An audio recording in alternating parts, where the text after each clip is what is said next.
하늘 높이 솟아있노 장대한 기상이여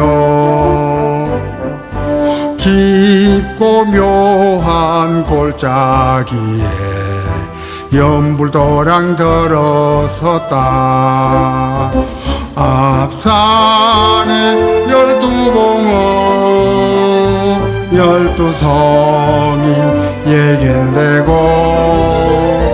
뒷산에는 태백산이 선선하게 과치는데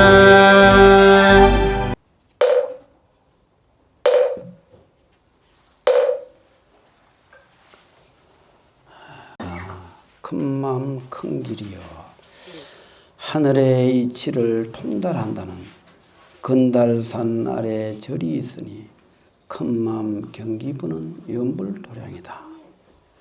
주산에서 내려온 힘있는 자리에 좌측엔 철룡이요 우측엔 문필이라. 앞산에 복이 있으니 이곳은 길지로다. 무엇이 우리를 이롭게 하는가? 위대한 보살도 연불선 길이여 이 속에 무궁한 보배 있도다. 내가 나를 찾아가는 연불생은 이 시대를 살아가는 유일한 방편이고 중생들의 미혹을 밝혀주는 강명이여라. 한마음 속에 큰마음 길을 가는 행자여 무아가 양식 삼고 무상을 집삼으면 시공 없는 저 언덕에 나아가리라. 전한 시대를 살아가는 사람들이여 밖을 향해 무엇을 얻으려 하지 말고 내면에서 영원한 법에 찾아야 하네. 이렇게 큰마음 경기분원의 개원의 의미를 이렇게 읊어봤습니다. 이 시대는 우리가 어떻게 살아야 되는 것이 가장 이상적인가, 이거를 우리가 생각해 볼 필요가 있습니다. 이 세상에서 가장 중요한 것은 무엇일까요? 그것은 바로 내가 내 자신을 아는 일입니다. 내가 내 자신을 알게 된다면 어떤 효과가 있을까요? 그것은 바로 이 세상을 가장 이상적으로 살아갈 수 있기 때문입니다. 내가 내 자신의 정체를, 참모습을 깨우치지는 못하더라도 그 마음의 이치를 표면적이라도 깨우치고 알고 느낀다면 우리는 삶의 모든 것을 원만하게 바르게 바꿀 수가 있습니다. 이 삶을 어떻게 바꿀 것인가? 여기에 부처님의 가르침이 있습니다. 바로 4가지 지혜가 있죠. 승소작지, 묘관찰지, 평등성지, 대원경지.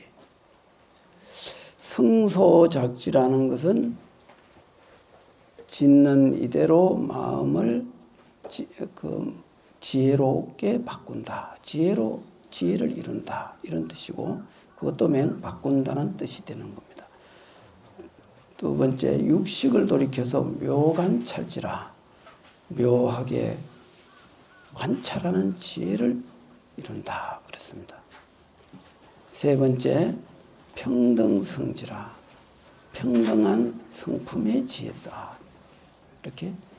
네 번째, 대원경지라. 큰 둥근 거울과 같은 지혜다. 우리는 이 4가지 지혜를 통해서 삶을 지혜로 바꿀 수가 있습니다. 우리는 이 마음을 바꾸는데 가장 장애 요소가 뭔지를 우리가 알아야 되겠죠. 여기에 이 망념이, 우리들이 세속을 향한 잡다한 망념들이 우리의 삶을 바꾸지를 못하고 있습니다. 이 마음을 어떻게 우리가 바꿔야 되느냐? 그러면은 망념을 다스리는 공부를 해야 되겠죠. 그런데 이 성소작지 짓는 바에 지혜를 이룬다. 짓는 바대로 지혜롭게 이룬다. 이런 것은 우리의 행을 말하는 거죠. 우리가 일상의 행은 무엇으로 하는가요?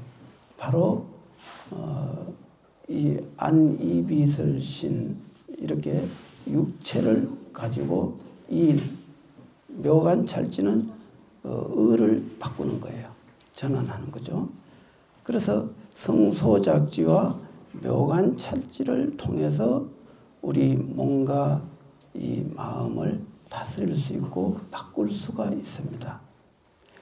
이 지혜를 통해서 어리석음을 바꾼다 그랬는데 이 세상에서 오간을 안이비설신 이 5가지 감각을 바꾸는데 가장 효과적인 것이 염불입니다.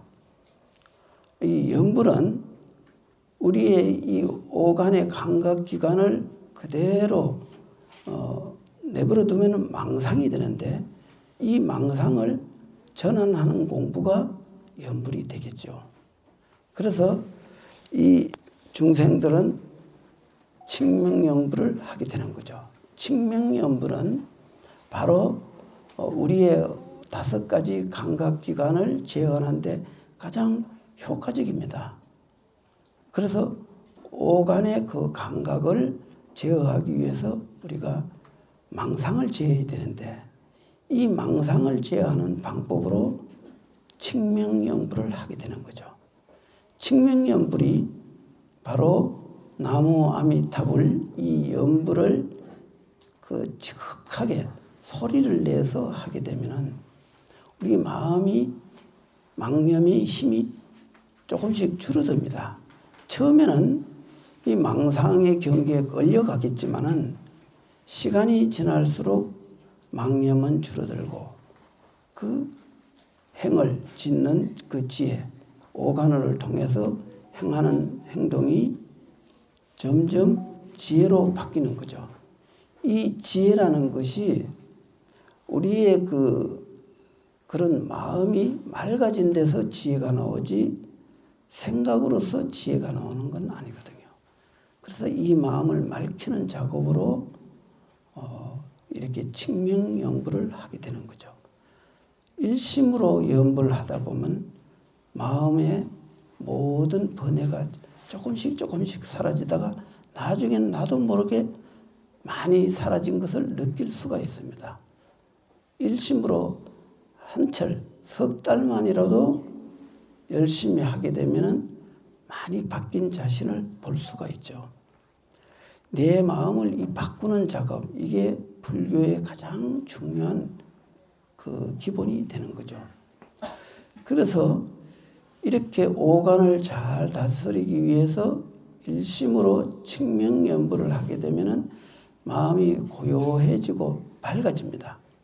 그러면은 육식을 돌이켜서 묘간찰지를 이루게 돼요.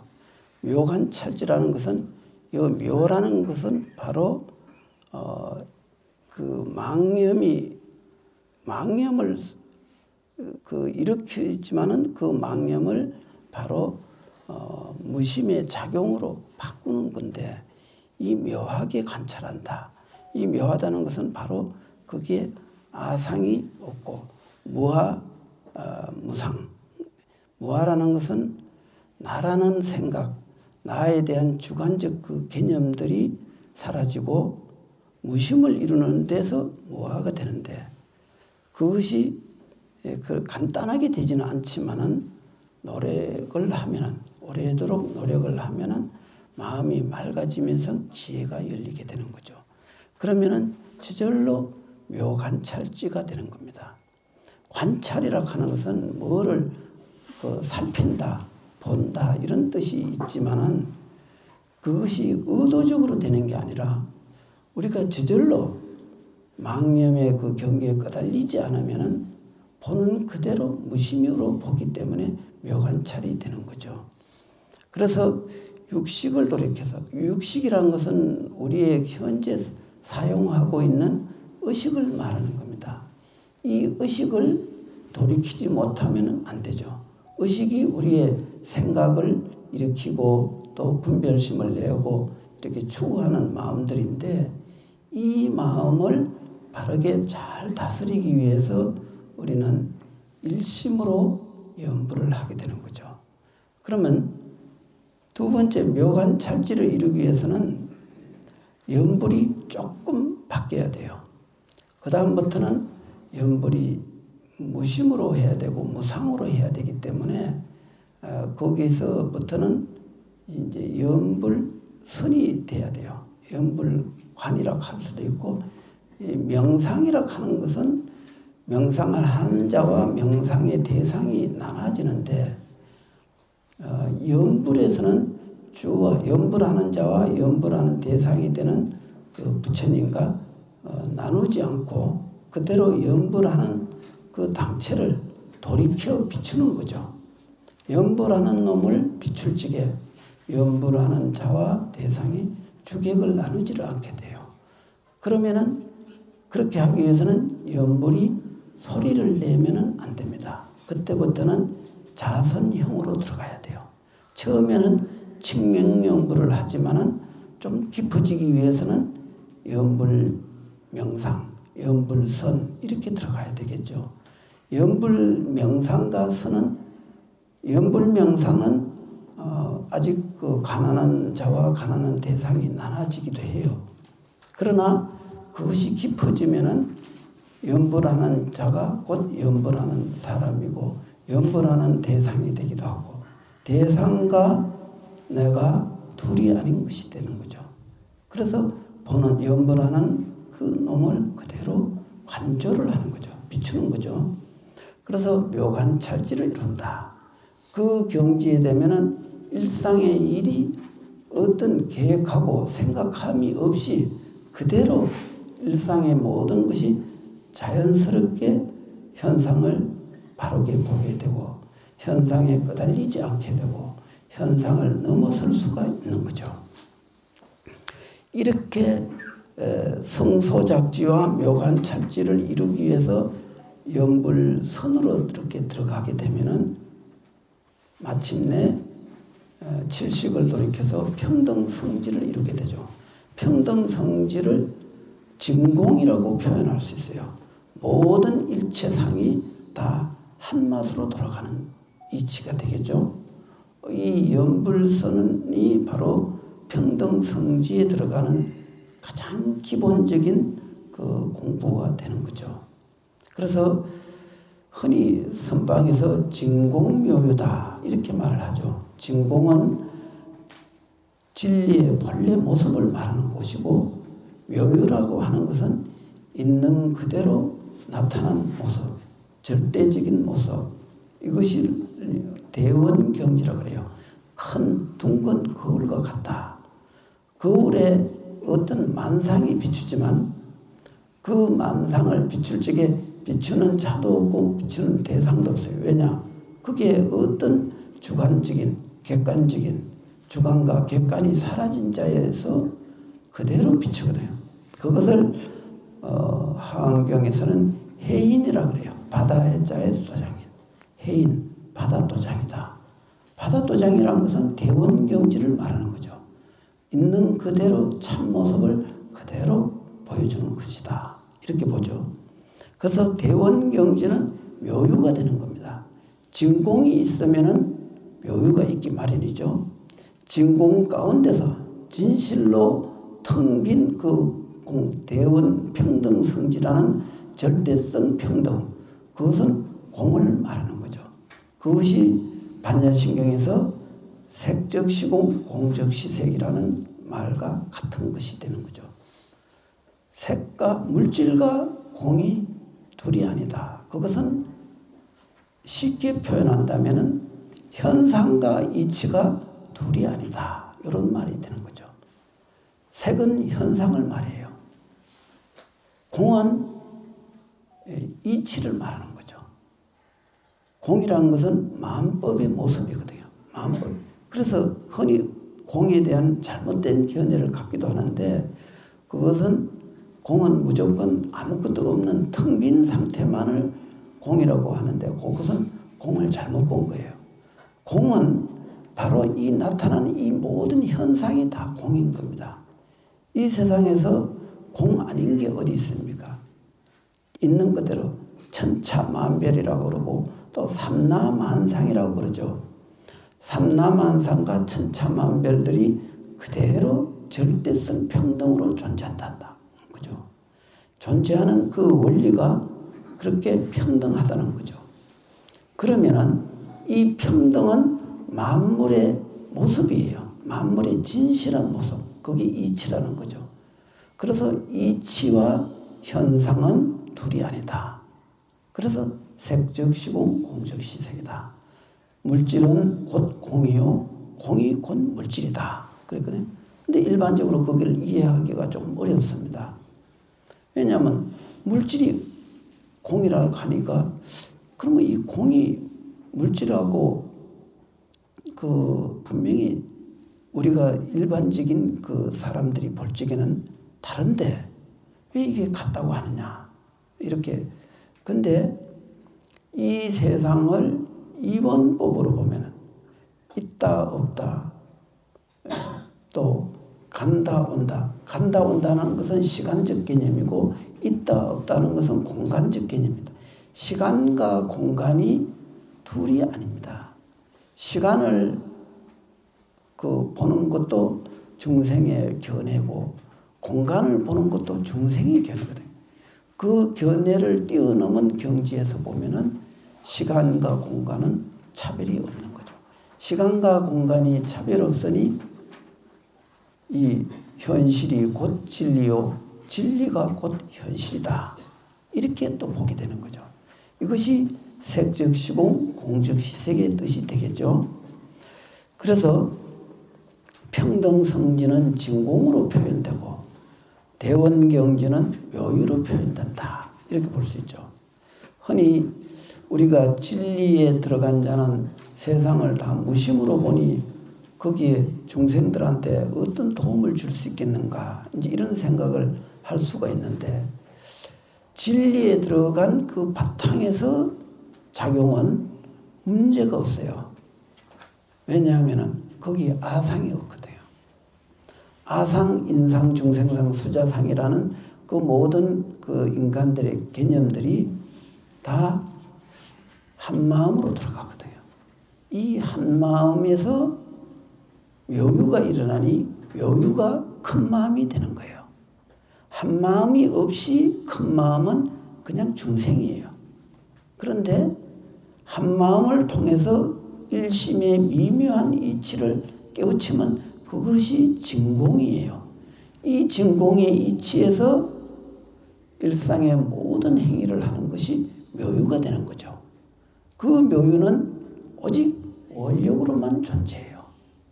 나라는 상이 없으니 모든 행위 전부 부처님의 뜻에 부합되고 원력으로 돌아가기 때문에 묘유라고 그런 거예요.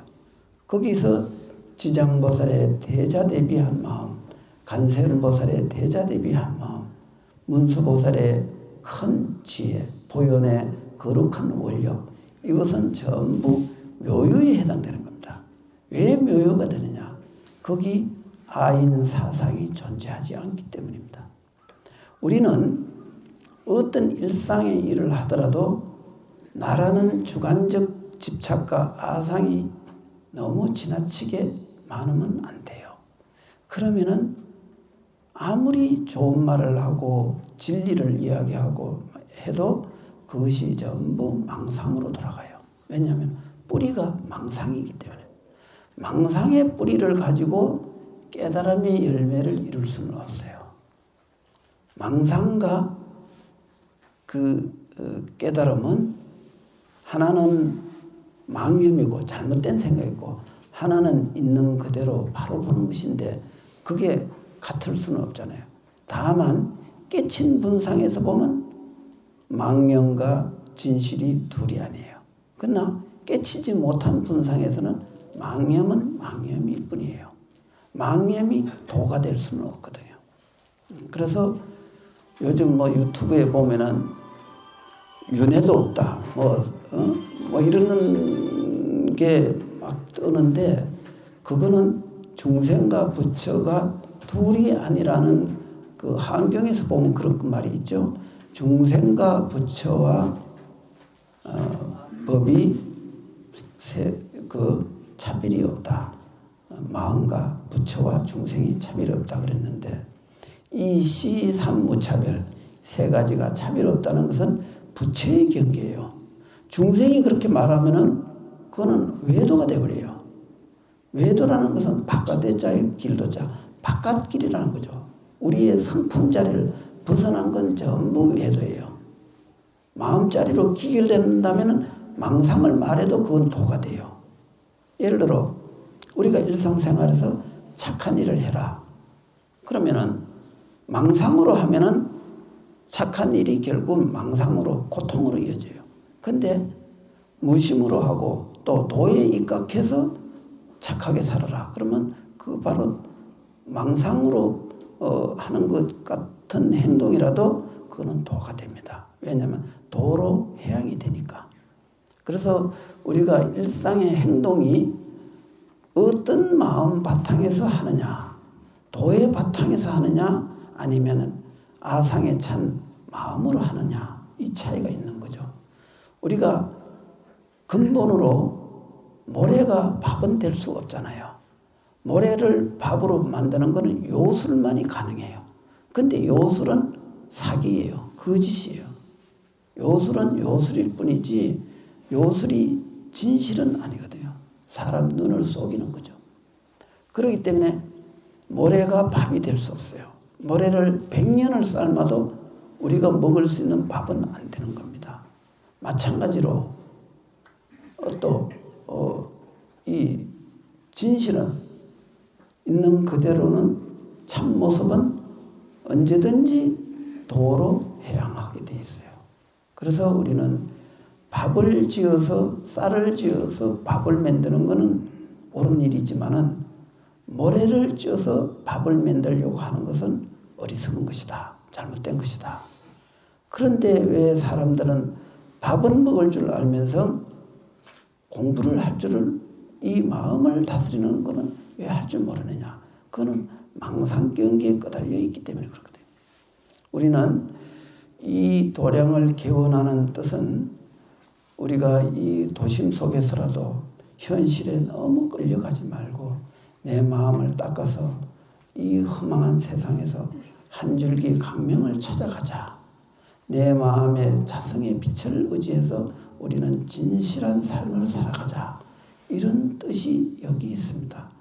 단지 수많은 절 가운데 하나의 절을 또 만드는 그런 역할이라면 큰 의미가 없습니다. 왜냐하면 요즘 절들이 얼마나 많습니까? 절이 텅텅 비었어요. 그것은 뭘 말하는 거예요?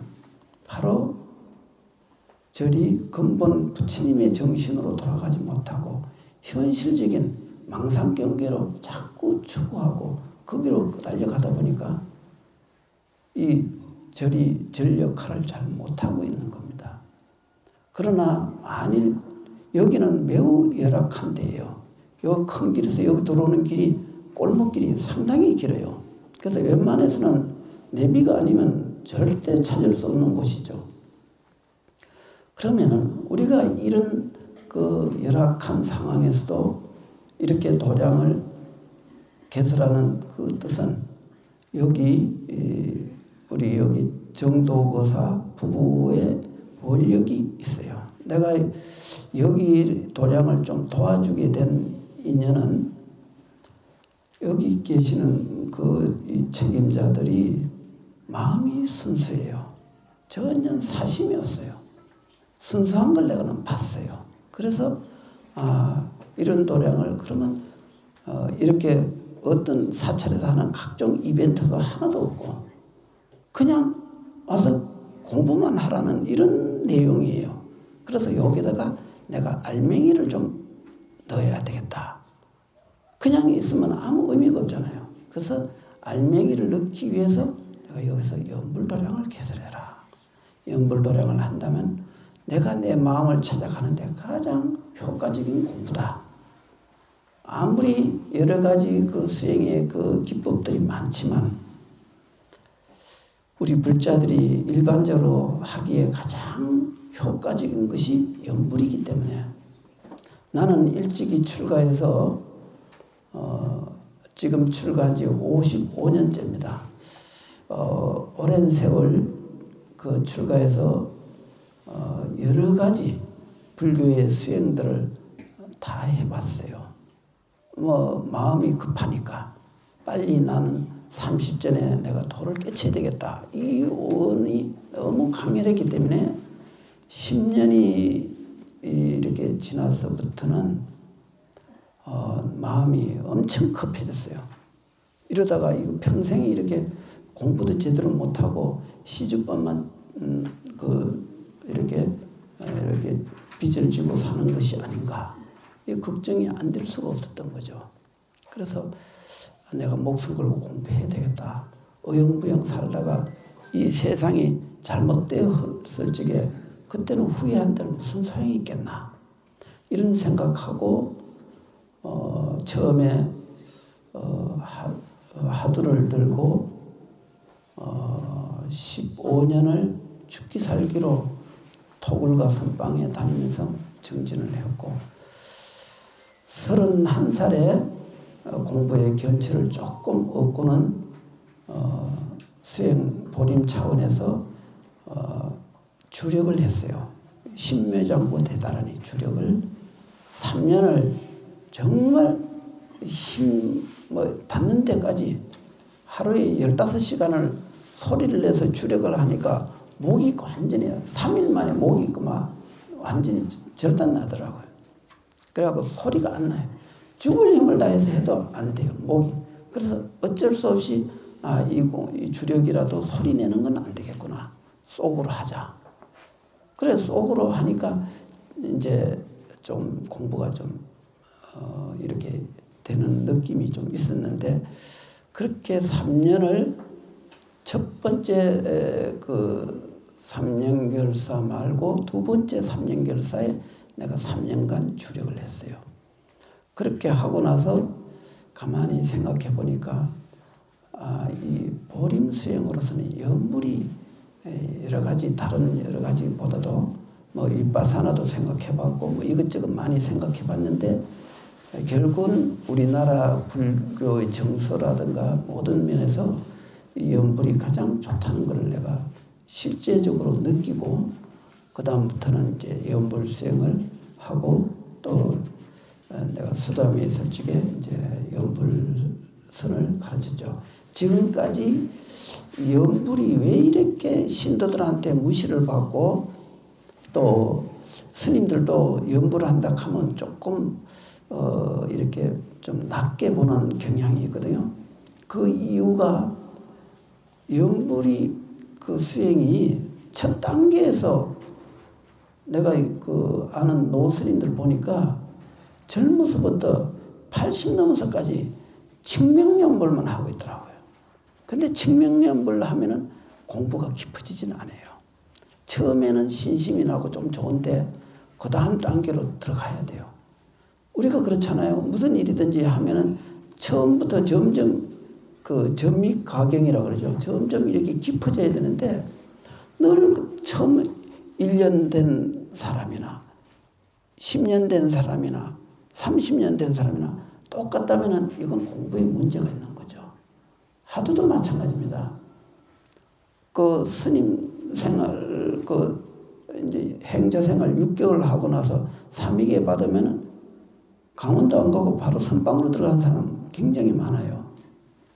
내가 그때 당시 해인사에 있을 적에도 강원에 가서 글을 배우는 걸 아주 우습게 보고 무조건 선방에서 하도 들고 깨치면 모든 게 다 해결되는데 뭔 글자를 배워갖고 뭐 하겠느냐.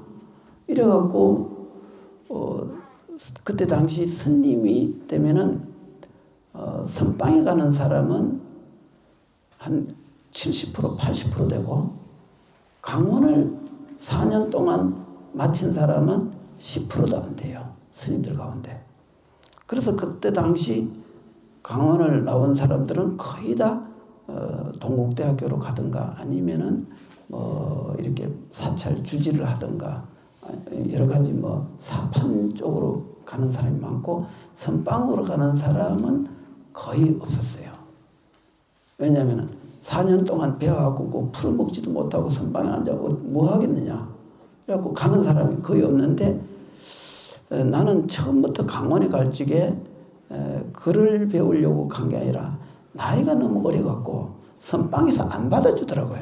너는 나이도 어린 게 가서 글이나 좀 배워갖고 오너라. 이래갖고 어쩔 수 없이 선방에는 가고 싶은데 받아주지 않기 때문에 어쩔 수 없이 16살에 강원에 들어요. 14살에 입산해갖고 15살에 스님 되고 16살에 강원을 들어간 거죠. 해인사 성가대학을. 그래서 19에 마치고 바로 김천 수담으로 와서 그래도 강원에서 4년 동안 있은 그 때를 좀 뺏긴다고 생각하고 100일 기도를 하루에 15시간씩 서서 15시간씩을 100일을 했어요. 뭐 거의 용맹정직 앉아있는 것도 죽을 지경이라고 하는데 서서 목탁 치고 하니까 서서 졸다가 목탁이 뚝 떨어지고 발등이 떨어져서 잠도 깨우기나 하더라고요. 그렇게 그 100일을 탁 하고 나니까 진짜 발심이 되는 거예요. 이제 나는 내 이생에는 모든 걸 접고 오로지 내 공부 하나 여기에 해결하겠다. 그리고 19살에 겨울에 이제 통도사 극락암에 경복로 스님 계신 74년도입니다.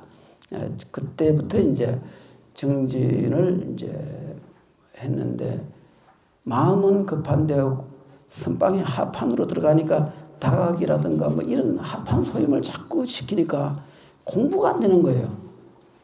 대중 시봉하다 보니까 내 공부할 기회가 없어요. 뭐 오만 잡심부름을 다 시키니까 이거 그래서 이거 밥 먹는 게 문제구나. 그래서 밥을 안 먹기 시작했어요. 일종씩 했어요. 그러니까 아침 저녁을 안 먹으니까 내 시간이 많아지는 거죠. 그 덕분에 체중 미달로 군대도 떨어졌어요. 그러니 이거는 뭐 완전 공부만 할 수밖에 없잖아요. 일종씩 하는데 40kg가 42kg까지 내려가니까 이게 군대는 이제 면제를 받아요. 그거는 뭐 내인데는 그 열심히 공부한 공덕으로 뭐 군대는 떨어졌으니까 그건 좋은 일이잖아요. 내 입장에서는 좋은 거죠. 수행할 수 있어요. 내같이 뭐 몸도 약한 사람이 군대 가서 국가를 위해서 몇 별로 할 일 없잖아요. 그러니까 정진을 해야죠. 그렇게 해서 정말 그 열심히 정진해갖고 31살에 그 어느 토굴에서 선방에서는 도저히 그 옆에 사람이 말도 시키고 공부 좀 하려면 또 방선죽 비치고 이러니까 안 되겠더라고요. 그래서 죽든 살든 토굴에 가서 공부하는 거 외에는 방법이 없구나. 이러고 이제 토굴에 가서 용맹정진을 하기 시작했죠. 밥 하루에 한 번 먹고. 내가 21살부터 일종씩 해갖고 36살에 수도함에 그 소임을 보기 전까지는 일종씩을 선방에 가도 일종씩이고 토굴에 있어도 일종씩 이렇게 하니까 몸은 바싹 말라도 이게 이 잡생각이 안 나요. 너무 몸이 빈약하니까 이 세속에 대한 모든 욕망들이 일어나질 않아요. 다 관심이 없고 다 허망하게 보이고. 그래서 31살에 공부를 그 견철을 얻고 나서 이제 내가 여기에서 더 이상 하도드는 건 의미가 없다. 이제는 보림 수용으로 내가 내 마음 선정 공부를 좀 닦아야 되겠다. 이제 이러고 정진을 하기 시작했는데 이제 그러고 나서 이렇게 가만히 생각해 보니 우리 불교가 너무 이 개혁해야 할 게 너무 많은 거예요. 이런 불교는 앞으로 미래 불교를 열어가기가 어려워요. 그래서 이제 수담에 요번에 십몇 년 전에 2010년도에 수담에 선언장을 하면서 불교를 좀 개혁하자. 선방부터 개혁 좀 하자 해갖고 개혁의 철저하게 그거를 밝히고 그렇게 선방 개혁부터 하려니까 그게 안 되더라고요. 일단은 개혁해야 할 게 많은데 그거를 안 받아주는 거예요. 그래서 한계점을 느꼈죠. 이래갖고는 내가 소임 보는 게 보람이 없구나. 그리고 신도들은 어느 정도 법회를 통해서 좀 계몽을 하고 교육을 조금 했지만 스님들은 이게 교화가 안 되더라고요. 그래서 내가 이 신도들 교화에다 초점 맞춰야지. 이게 스님들 교육은 현실적으로 어렵겠구나. 이제 이런 생각하고 그 첫 번째로 내가 처발심 작용문을 강의를 했어요. 그래서 그거는 성가를 위한 그 강의가 아니라 우리 불자들이 처발심 작용문은 스님들의 그 첫 번째 교재인데 그걸 우리 신도들은 어떻게 그거를 가르침을 받아야 되는 건지 이해해야 되는지를 내가 그 강의를 통해서 했죠. 거기 이제 얼마 안 있으면은 내가 요번에 이제 그 책으로 나올 겁니다. 그리고 이제 두 번째 이제 건강경에 대한 오해와 잘못된 그런 내용이 너무 많아갖고 내가 선으로 본 건강경 강의 그거를 내가 1년간 강의를 그거는 책이 이미 나왔고 그 다음에 영주 대성사에서 한경 강의를 수담해서 하려니까 겨울에 강의가 너무 안 되는 거예요. 한 3년 이상 걸리는 강의를 그 수담같이 그 교통이 나쁘고 그 산 꼭대기에서 그 강의하기 어려워서 내가 영주 대성사 와서 한경 강의를 3년간 하고는 이제 더 이상 그 중요한 거는 강의를 했으니 내 공부에다가 이제 더 마지막 공부를 또 한번 쏟아부어야 되겠다 하고 60이 넘어갔고 65살인가 뭐 64살인가 5살 그때 토굴에 들어가서 결사를 1년간 장자부를 하다가 왼쪽 다리가 고장 나왔고 지지 끌면서 간신히 3년을 했는데 역시 늙어갖고 공부가 잘 안 되는 거예요. 마음만 있지 안 돼요. 그래서 내가 좀 지혜롭게 공부를 해야 되는데 내가 너무 무식하게 막 밀어붙였구나. 이제 이런 생각을 하면서 그 3년을 마치고 내가 이제 남은 여생은 한 달에 한 번씩 우리 불자들을 위해서 강의도 좀 하고 내 공부도 하고 이렇게 해야 되겠다. 이제 이러고 지금 여기까지 왔습니다. 우리 불자들이 이 시대가 참 혼란스럽습니다. 이런 시대는 오래 못 갑니다. 분명히 문제가 있는 거죠. 지금 전 세계적인 재난도 끊임없이 일어날 가능성이 아주 많습니다. 그리고 지금 세계 곳곳이 지금 그 경제 전쟁이 일어나고 있지 않습니까? 또 이 전쟁도 있지만은 이 경제적인 분야에서 전쟁들을 계속하고 있는 거예요. 이 경제 전쟁이 결국은 그 3차 대전으로 이어질 수도 있어요. 그래서 우리들은 이런 혼란 시기에는 항상 내 마음으로 돌아가야 돼요. 바깥 경계를 가지고 우리의 안위를 가질 수가 없는 거죠. 그래서 우리 불자님들이 이 연불수행을 통해서 이렇게 내 마음을 찾아가고 수행을 통해서 우리의 모든 고난을 이겨낼 수 있는 길을 찾아야 할 것 같습니다. 그리고 여기는 이 큰맘 이 경기 분원은 교리보다는 우리 여기 이제 법사가 앞으로 강의를 하겠지만은 그 연불선의 요체 내가 쓴 그 책을 중심으로 연불수행에다 초점을 두고 이렇게 강의를 아마 하게 되고 그 강의는 잠깐 하고 수행 쪽에다가 좀 비중을 두고 이렇게 그 법회를 열어가면 좋겠다. 뭐 이런 생각을 나는 해봅니다. 어쨌든 우리가 이와 같은 그 마음 수행으로 우리 이 고난의 시대를 잘 극복하기를 바라면서 오늘 본문을 마치겠습니다. 성불하십시오.